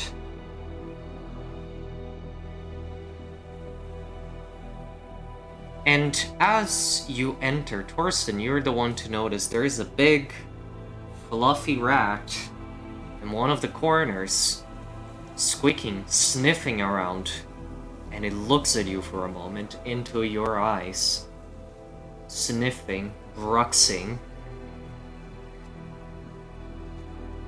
and then turns around and runs off into a small little hole and disappears. somewhere else. Austin will remind himself to next time build a small little rat house inside the house for the rat. Cute. Oh my god. I love that. So, before heading inside, Rota is going to take out one of her little tea cakes, and she's going to break it in half and leave it outside of the shack, and is going to nod towards the elk before going in. He nods appreciatively. You walk inside. The elk is now inside. You don't know when that happened. This is okay. This is okay. This is fine. This is fine. And once inside, she's going to start passing around tea cakes and tea to everybody. And she says, I'm going to tell you all a story about a bird and a tree.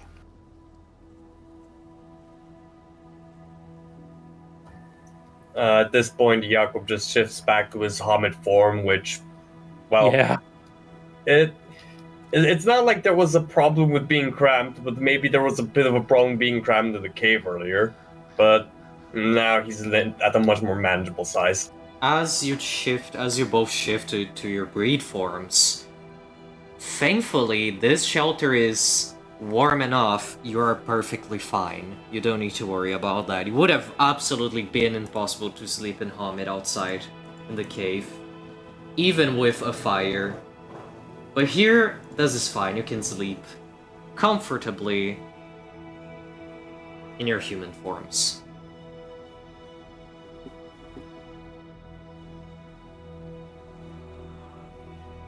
Are we all comfortable? Absolutely. You all managed to get all cozy inside. Jakob was gonna say thank you for the tea and the cookies and just huddles up to listen to the story. Same.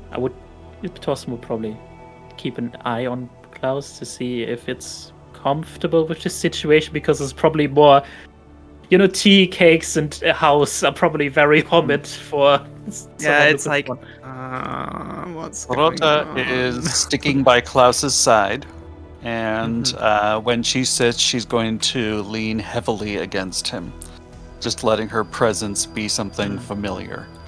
Yeah, definitely cuddling up. And she says, long ago, at least 2,000 years, there was a rich man who had a beautiful and pious wife, and they loved each other dearly. However, they had no children, which they wished very much to have some, and the woman prayed for them day and night, but they didn't get any, and they didn't get any. In front of their house was a courtyard where there stood a big old juniper tree. And one day in winter, the woman was standing beneath it, peeling herself an apple.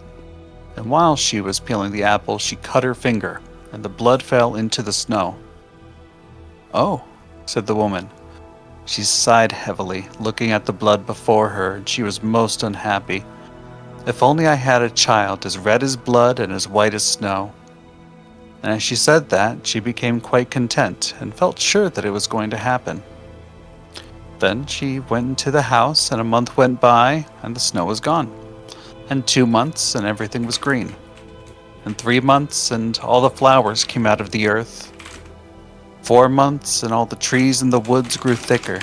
And the green branches were all entwined in one another, and the birds sang until the woods resounded, and the blossoms fell from the trees. Then the 5th month passed, and she stood beneath the juniper tree, which smelled so sweet that her heart jumped for joy, and she fell on her knees and was beside herself. And when the 6th month was over, the fruit was thick and large, and then she was quite still. And after the 7th month, she picked the juniper berries and ate them greedily. Then she grew sick and sorrowful. Then the 8th month passed, and she called her husband to her and cried and said, if I die, then bury me beneath the juniper tree. Then she was quite comforted and happy until the next month was over. And then she had a child as white as snow and as red as blood, And when she saw it, she was so happy she died. Her husband buried her beneath the juniper tree, and he began to cry bitterly. After some time, he was more at ease, and although he still cried, he could bear it. And some time later, he took another wife.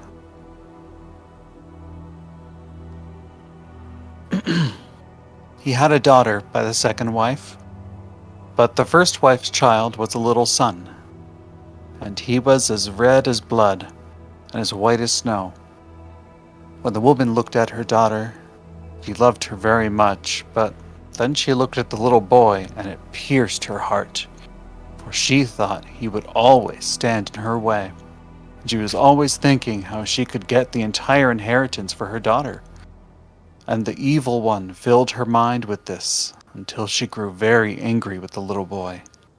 And she pushed him from one corner to the other and slapped him here and cuffed him there until the child was always afraid.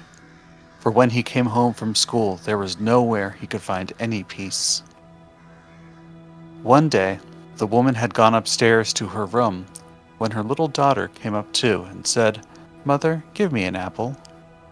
"Yes, my child," said the woman, and gave her a beautiful apple out of the chest. The chest had a large heavy lid with a sharp iron lock. "Mother," said the little daughter, is brother not to have one too?" This made the woman angry, but she said, "Yes, when he comes home from school." When from the window she saw him coming, it was as though the worm himself came over her, and she grabbed the apple and took it away from her daughter, saying, "You shall not have one for your brother." She threw the apple into the chest and shut it. And the little boy came in the door. The worm made her say to him kindly, "My son, do you want an apple?" She looked at him fiercely. "Mother," said the little boy, "how angry you look. Yes, give me an apple." Then it seemed to her as if she had to persuade him. "Come with me," she said, opening the lid of the chest. "Take out an apple for yourself." While the little boy was leaning over, the worm prompted her, and crash! She slammed down the lid, and his head flew off, falling among the red apples. Then fear overcame her, and she thought, "Maybe I can get out of this." So she went upstairs to her room, to her chest of drawers, and she took a white scarf out of the top drawer and set the head on the neck again, tying the scarf around it so that nothing could be seen. Then she set him on a chair in front of the door and put the apple on his head. After this, Marlene came into the kitchen to her mother, who was standing by the fire with a pot of hot water before her, which she was stirring around and around. "Mother," said Marlene, "brother is sitting at the door, and he looks totally white and has an apple in his hand. I asked him to give me the apple, but he did not answer me, and I was very frightened." "Go back to him," said the mother, "and if he will not answer you, you will box his ears."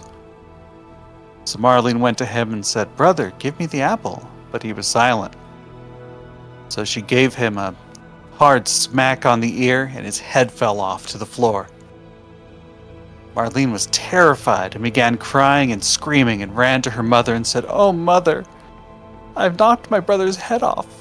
And she cried and could not be comforted. "Marlene," said the mother, "what have you done? Be quiet and don't let anybody know about it. It cannot be helped now. We will cook him into a stew." Then the mother took the little boy and chopped him in pieces, put him in the pot and cooked him into a stew. And Marlene stood there watching, crying, and all her tears fell into the pot, but they so many that the soup needed no salt. Then the father came home and sat down at the table and said, "Where's my son?" And the mother served up a large dish of stew. And Marlene cried and could not stop. And the father said again, "Marlene, where's my son?"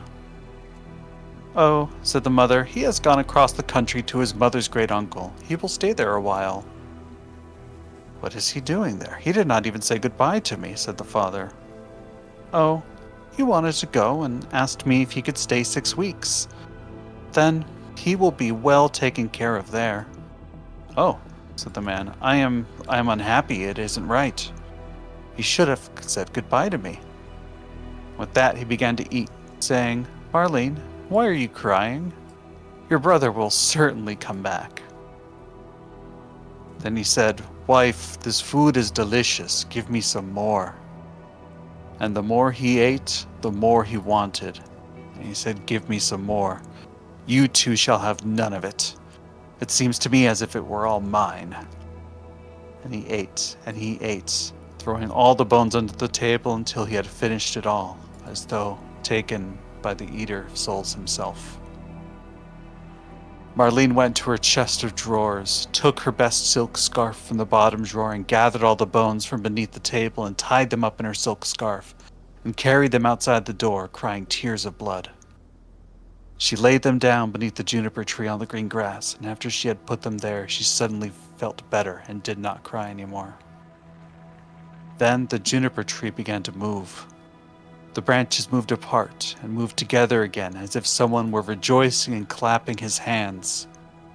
At the same time, a mist seemed to rise from the tree, and in the center of this mist it burned like a fire, and a beautiful bird flew out of the fire, singing magnificently. It flew high into the air, and when it was gone, the juniper tree was just as it had been before, and the cloth with the bones was no longer there. Marlene, however, was as happy and content as if it had been before, and the cloth with the bones was no longer there. Marlene was happy as if her brother was still alive, and she went merrily into the house, sat down at the table, and ate. Then the bird flew away, lit on a goldsmith's house, and began to sing. "My mother, she killed me. My father, he ate me. My sister Marlene gathered all my bones, tied them in a silken scarf, and laid them beneath the juniper tree. Tweet, tweet, what a beautiful bird am I!" The goldsmith was sitting in his workshop making a golden chain, and when he heard the bird sitting on his roof and singing, the song seemed very beautiful to him. He stood up, but he crossed the threshold and he lost one of his slippers. However, he went right up the middle of the street with only one slipper and one sock on. He had his leather apron on, and in one hand he had a golden chain, and in the other his tongs. He was singing brightly on the street. He walked on, then stood still and said to the bird, "Bird," he said, "how beautifully you sing. Sing that piece again for me." "No," said the bird, "I do not sing twice for nothing. Give me the golden chain, and I will sing it again for you." The goldsmith said, "Here, the golden chain for you. Now, sing that song for me." And the bird came and took the golden chain with his right claw, went and sat in front of the goldsmith and sang, "My mother, she killed me. My father, he ate me. My sister Marlene gathered all my bones, tied them up in a silken scarf, laid them beneath the juniper tree. Tweet, tweet, what a beautiful bird am I." Then the bird flew away to a shoemaker and lit on his roof and sang, "My mother, she killed me. My father, he ate me. My sister Marlene gathered all my bones, tied them up in a scarf, laid them beneath the juniper tree. Tweet, tweet, what a beautiful bird am I." Hearing this, the shoemaker ran out the doors in his shirt sleeves and looked up at the roof and had to hold his hand in front of his eyes to keep the sun from blinding him. "Bird," he sang, "how beautifully you can sing." Then he called in his door, "Wife, come outside. There is a bird here. Look at this bird. He certainly can sing." Then he called his daughter and her children and the journeyman and the apprentice and the maid, and they all came out to the street in a group and looked at the bird and saw how beautiful he was, what fine red and green feathers he had, and how his neck was like pure gold, and how his eyes shone like stars in his head. "Bird," said the shoemaker, "now sing that song again for me."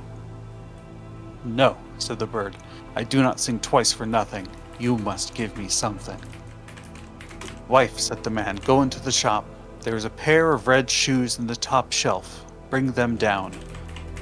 Then the wife went and brought the shoes. "There, bird," said the man, "now sing that piece again for me." And the bird came and took the shoes in his left claw and flew back to the roof and sang, "My mother, she killed me. My father, he ate me. My sister Marlene gathered all my bones, tied them up in a silken scarf, and laid them beneath the juniper tree. Tweet, tweet, what a beautiful bird am I. Then he had finished his song, he flew away. In the right claw he held the chain, and in the left one his shoes. He flew far away to a mill, and the mill went clickety-clack, clickety-clack, clickety-clack.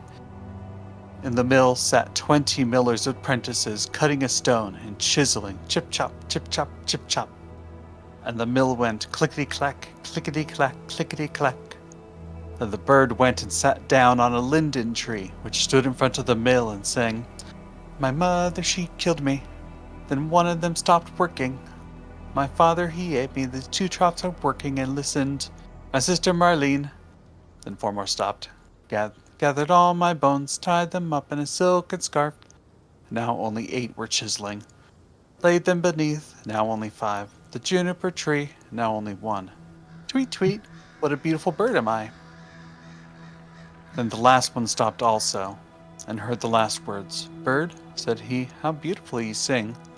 Let me hear that too. Sing it once more for me. No, said the bird, I do not sing twice for nothing. Give me the millstone and I will sing it again. Yes, he said, if it belonged only to me, you should have it. Yes, said the others, if he sings again, he can have it. Then the bird came down, and the 20 millers took a beam and lifted the stone up. Yo heave ho! Yo heave ho! Yo heave ho! The bird stuck his neck through the hole, and put the stone on as if it were a collar, and flew to the tree again and sang, My mother, she killed me. My father, he ate me. My sister Marlene gathered all my bones, tied them up in a silken scarf, laid them beneath the juniper tree. Tweet, tweet, what a beautiful bird am I. Then he was finished singing. He spread his wings, and in his right claw he had the chain, and in his left one the shoes, and around his neck the giant heavy millstone. He flew far away to his father's house. In the room, the father, the mother, and Marlene were sitting at the table. Father said, I feel so contented. I am so happy. Not I, said the mother. I feel uneasy, just as if a bad storm were coming. But Marlene just sat and cried and cried. Then the bird flew up, and as it seated itself on the roof, the father said, Oh, I feel so truly happy. And the sun is shining so beautifully outside. I feel as if I were about to see some old acquaintance again. Not I, said the woman. I am so afraid that my teeth are chattering, and I feel like I have fire in my veins. And she tore open her bodice even more. Marlene sat in a corner crying. She held a handkerchief before her eyes and cried until it was wet through. Then the bird seated itself on the juniper tree and sang, My mother, she killed me. The mother stopped her ears and shut her eyes, not wanting to see or hear. But there was a roaring in her ears, like the fiercest of storms, and her eyes burned and flashed like lightning. My father, he ate me. Oh, mother, said the man, that is a beautiful bird. He is singing so splendidly, and the sun is shining so warmly, and it smells like pure cinnamon. My sister Marlene. Then Marlene laid her head on her knees and cried, but the man said, I'm going out. I must see this bird up close. Oh, don't go, said the woman. I feel as if the whole house were shaking and on fire. But the man went out and looked at the bird. Gathered all my bones, tied them in a silken scarf, and laid them beneath the juniper tree. Tweet, tweet, what a beautiful bird am I. With this, the bird dropped the golden chain, and it fell right around the man's neck. So exactly around it that it fit beautifully. Then the man went in and said, Just look what a beautiful bird that is, and what a beautiful golden chain he has given me, and how nice it looks. But the woman was terrified. She fell down on the floor of the room, and her cap fell off her head. And the bird sang once more, My mother killed me. I wish I were 1,000 fathoms beneath the earth so I would not have to hear that. My father, he ate me. Then the woman fell down as if she were dead. My sister Marlene, oh, said Marlene. I too will go out and see if the bird will give me something. Then she went out, gathered all my bones, tied them in a silken scarf. He threw the shoes down to her, laid them beneath the juniper tree. Tweet, tweet, what a beautiful bird am I. Then she was contented and happy. She put on the new red shoes and danced and leapt into the house. Oh, she said, I was so sad when I went out, and now I am so contented. That is a splendid bird. He has given me a pair of red shoes. No, said the woman, jumping to her feet with her hair standing up like flames on fire. I feel as if the world were coming to an end. I too will go out and see if it makes me feel better. Then she went out the door. Crash! The bird flew the millstone on her head, and it crushed her to death. The father and Marlene heard it and went out. Smoke, flames, and fire were rising from the place. And when that was over, the little brother was standing there, and he took his father and Marlene by the hand, and all three were very happy, and went into the house, sat down at the table, and ate.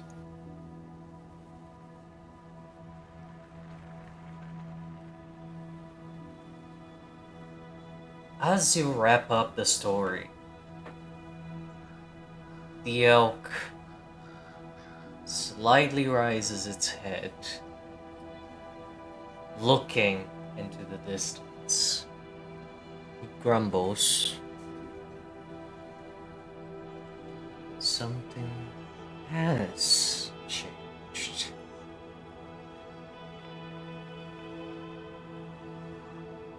That curious to see.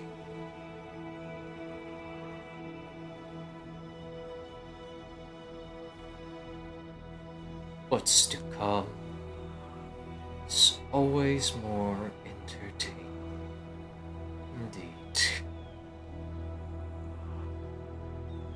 Unpredictable. What a marvel. He seems pleased. Allows. Something about that story tingles your insides. But how does it make you feel?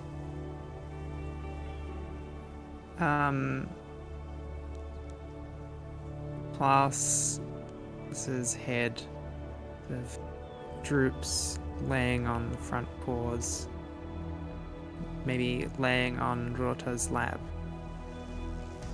and heaves a great sigh and says, I miss my pups.